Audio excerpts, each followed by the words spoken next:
Guys, Tata Mumbai marathon sub 3:30க்கு training பண்ணுறதுல இன்னைக்கு 2வது நாள். இன்னைக்கு வந்து என்ன பண்ணேன்னா ஒரு 30 மினிட்ஸ் ஈஸி ரன் தான் பண்ணேன். இன்னும் ஒரு 2 to 3 வீக்ஸ் வந்து ஈஸி ரன்னும் ரெஸ்ட் மட்டும் தான் இருக்க போகுது. ஏன்னா நான் இப்பதான் வந்து ஒரு 1 மந்த் ரெஸ்ட் எடுத்து ரன்னிங் ஸ்டார்ட் பண்ணியிருக்கேன்ல, அதனால எப்பயுமே வந்து ஒரு விஷயத்த நீங்க வந்து திருப்பி ஸ்டார்ட் பண்றீங்க, ரொம்ப நாள் கழிச்சு ஸ்டார்ட் பண்றீங்க அப்படின்னா ஃபர்ஸ்ட் ஒரு 1 மந்த் இல்லாட்டி ஒரு 2 to 3 வீக்ஸ்க்காச்சும் வந்து நீங்க உங்க பாடி சீசனிங் பண்றதுக்கு டைம் தரணும். அப்பதான் வந்து உங்க பாடி பழைய கண்டிஷனுக்கு வரும். நீங்க எதிர்பார்த்த மாதிரி ட்ரைனிங் பண்ண முடியும்.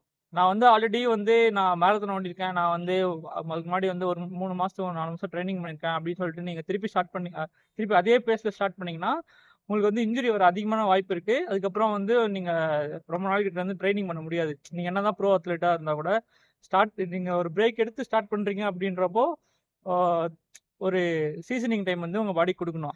வீடியோ பார்க்குற யாராச்சும் நீங்களும் வந்து டாடா மும்பை மேரத்தான் வந்து 2027ல ஓடணும்னு ஆசைப்பட்டீங்கன்னா இப்போலேருந்து உங்கள் ட்ரைனிங் ஸ்டார்ட் பண்ணிடுங்க. என்னோட வீடியோஸ் பாருங்கள், உங்களுக்கு தெரியும் எப்படி ட்ரைனிங் பண்ணணும்னு சொல்லிட்டு.